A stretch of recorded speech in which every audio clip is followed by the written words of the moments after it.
welcome back to my channel, The Ordinary Girl. So if you're on episode 1, that means you watched my intro, and that means that you already know that this is an informative video on PCOS. PCOS is a hormonal disorder that causes an enlarged ovary with cysts typically on the outer edges. Now, this particular diagnosis comes with a laundry list of complications, but it varies from person to person because our body makeup is just not the same. So what are some of the complications? Well, let me go ahead and tell you, honey. Abnormal periods, they could be heavy, light. Sometimes they don't even come at all. You may not have one for 6 months. It's happened to me twice.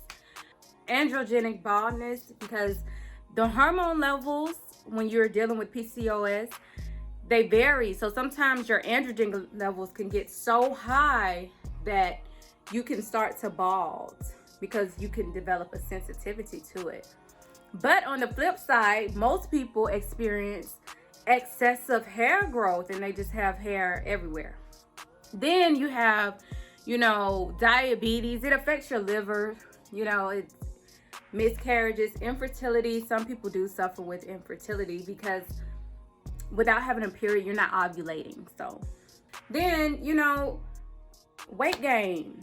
PCOS does cause you to gain weight. I wish I could lose it, but it's gaining.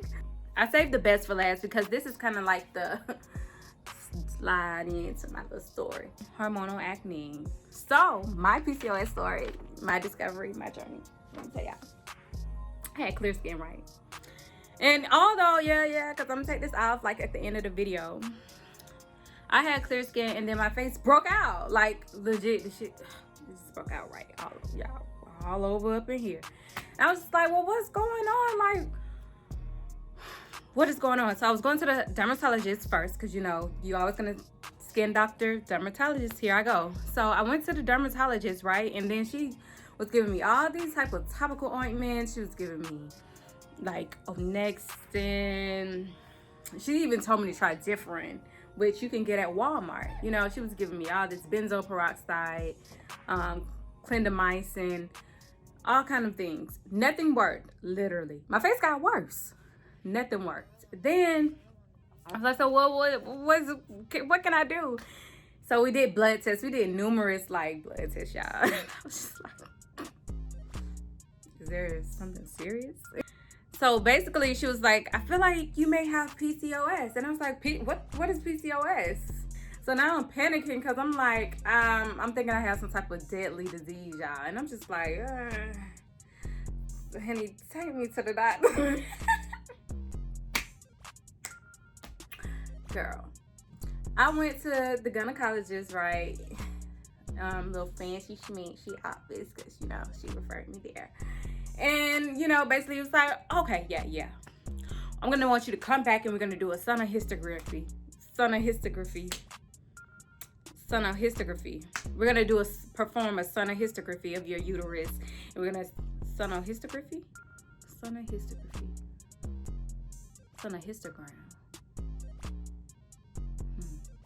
Sonohysterogram on your uterus. And we're going to figure out what's up. So I was like, okay, doc, that's fine with me, anything to get better. So he was like, it's gonna hurt. And I'm just like, cool, I could take the pain. You know what I'm saying? Like, whatever. And after he finished, I almost cried. I was emotional. So he was like, well, come into my office. Anytime they tell you to step into the office, I always be prepared for the words, step into my office. Okay. All right. So we went into his office, right? And he was like, yeah, you got these cysts on your ovaries and that's what's causing it. And he just cussing me out. He's like, you too young for this shit and all this. We gonna get you on some birth control. I'm like, no. So he tries to get me on low lestrin. And I was like, no, sir, me, birth control, don't mix. I can't do it. Moving right along from that. I started looking into natural alternatives for how to cure PCOS naturally because I knew for a fact I wasn't going to be able to be on birth control. So bam. So I eliminated dairy immediately, no cheeses, all of that. So I eliminated that. And it was like, okay, well, you need to do something to, you know, help with like your androgen levels, because your androgen levels are high. Because mind you, when you go, you get your scan, you can have them look up everything, whatever you want them to look up for you, have them, because you want to know like your hormonal levels. Like you really want to know that, so you can effectively self-treat yourself. Now, I am not a doctor. You're not a doctor. So please, if something is going wrong, seek help, professional help. So moving right along from that, y'all, I personally incorporated vitamin B12, a probiotic, zinc, magnesium, fulvic acid, a multivitamin, as well as milk thistle, which is good for the liver.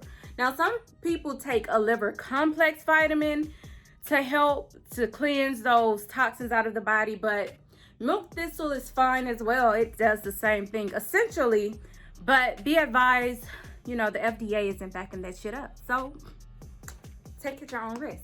The game changer vitamin now is macaroon. Macaroon balances your hormones, but it does come with a side effect. And one of the side effects is it makes you horny. So if you have a man, more fun, or woman, whatever floats your boat, then, you know, it's gonna be good for you, or bad, whatever. Hey, if you don't have neither, then get a toy. Moving right along. So now, these pictures that I'm gonna post are like, these are pictures that I would like take of myself like daily, because I was just like, what the fuck, yo? I cannot, you know, because I would just be like, man, my face is breaking out. Like, did I say you suffer from depression? If I didn't say that, I should have said that first. Oh my gosh, the depression. You go from having clear skin to not having clear skin, and you're trying to battle that. And it's just like, well, what can I do? None of the topical ointments were working. So it was like I was on clindamycin, benzoyl peroxide. I was also on Onextin, like all these topical ointments that were prescribed to me from my dermatologist, and half of the time it was making it worse. Then she gave me a pill. It made me faint. So it was like, I'm doing all of this stuff and nothing's working. So my face still looks a mess. Not now. Not now, blue. You know, when I had that sonography done, I didn't leave the house for a week. I was like really depressed. So that's like one of the heavy hitters. I feel like people with PCOS have. You can literally be fine one day, and then the next day you're depressed, like jump off a cliff or something. Like you're very sad, and you can't pinpoint it, but you know the ultimate pinpoint is, one, your hormones are fluctuating. So you know when your hormone changes, it's like your mood changes. I also incorporated like working out. So working out and losing the weight. So it's a correlation between like your weight loss and PCOS, because it does make you gain weight. But I noticed when I changed my diet and I started losing like weight, because I was like 232 pounds. I don't know if I look slimmer on this thing, but like I'm 199. So like I don't know if I look slimmer because I done lost like 8 pounds since the intro. Yeah. Yeah. 199.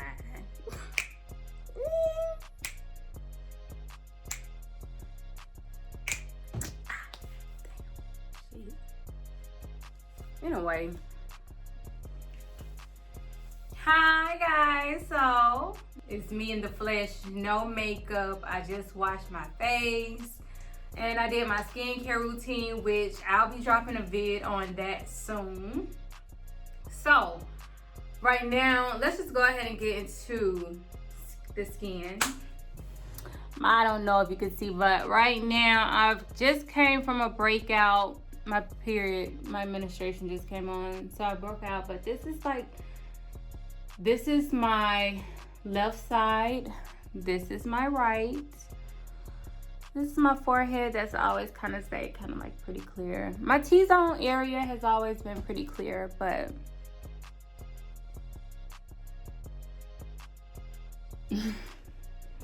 so that's pretty significant difference, you know, from my before pictures where I was suffering with the active breakouts. And earlier in the video I mentioned some supplements that I was taking, and let me just go ahead and kind of run down why I chose to take those particular supplements or incorporate it into my diet. Now, all of these, I want to just clarify something. Everything that I took was not supplements. I was like incorporating them through foods, actual foods, like the fulvic acid. And I mentioned fulvic, and I don't want it to get confused with folic acid, but it's fulvic acid. And that's what's used mostly for inflammation. Like that's like one of the main things that's associated with PCOS is the inflammation. So I kind of take the fulvic acid, and I get that through like root vegetables like potatoes, carrots. I eat a lot of beets. Like I'm addicted to beets. So if I ever get a salad, it's loaded with beets. If I didn't say radishes, potatoes, and carrots, like any type of root vegetables, your turnips, the actual turnip root is very high in fulvic acid, you know, and I kind of do a little dish where I do like turnip roots, and we're not even gonna get into that right now, but yeah, so fulvic acid. Now, if you don't want to do fulvic acid with the root vegetables, you could do your omega-3s. I forgot to throw that in there. You could do omega-3s, which that's salmon. Hello? You know, easy. Then like the vitamin B12. So I know a lot of people hear about vitamin B12 for energy, but it's for inflammation as well, and it helps with like insulin resistance, because people with PCOS, the reason why I said diabetes is one of the side effects, because people with PCOS, we have an insulin resistance. And you know, once you have this insulin resistance, it's hard for your body to stimulate the liver to take in that glucose produced by the blood. So sometimes we develop diabetes, and that vitamin B12 is what kind of helps with the resistance. Now, you know, you can get vitamin B12 through a shot, through a supplement, however you choose to get it. So many different ways to actually get vitamin B12. I also mentioned zinc and magnesium. Now, on to zinc and magnesium.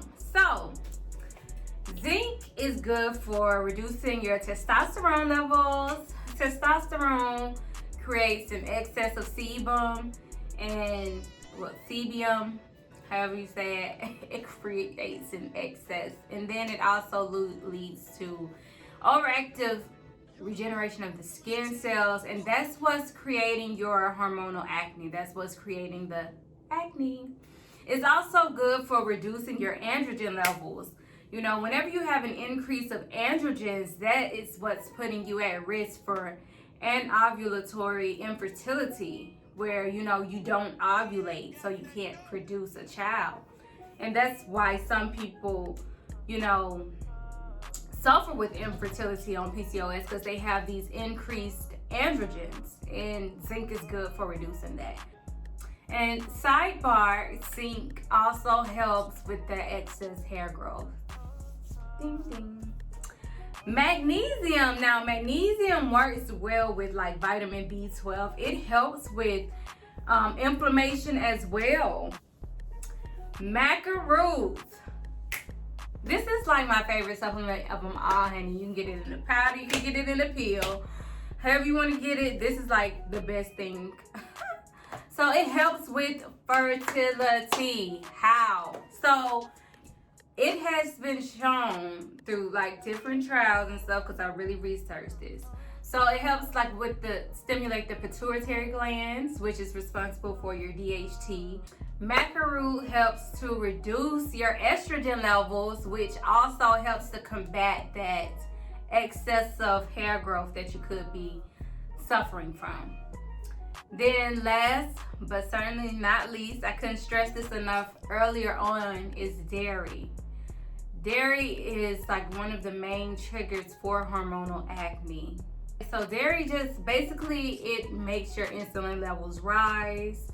And you know, once you have a higher insulin level, your androgen levels are also going to rise as well. And that creates, you know, that cell production that causes that hormonal acne. So stay away from the dairy.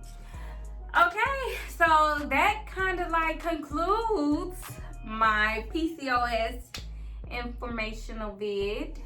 So like and subscribe below because you need to stay up to date when I post a new vid, because I am going to be coming through with that skincare routine, sis. It's going to be lit. Well, it's going to be informative as well too, but you know, like, you get my drill, honey. So I thank you guys for watching this video. I hope you all enjoy. Leave your feedback in the comment section. Also, if you have a topic or you have something that you want me to talk about, or a recipe that you want me to try, because those recipes are coming soon, please leave it in the comment section, because you know, food therapy helped me with PCOS, and I'm a chef. I actually went to school for this, and graduated with a degree in culinary arts and sciences. So yeah, leave your vegan meal suggestions and I'll cook them for you. Thank you for watching me. Bye.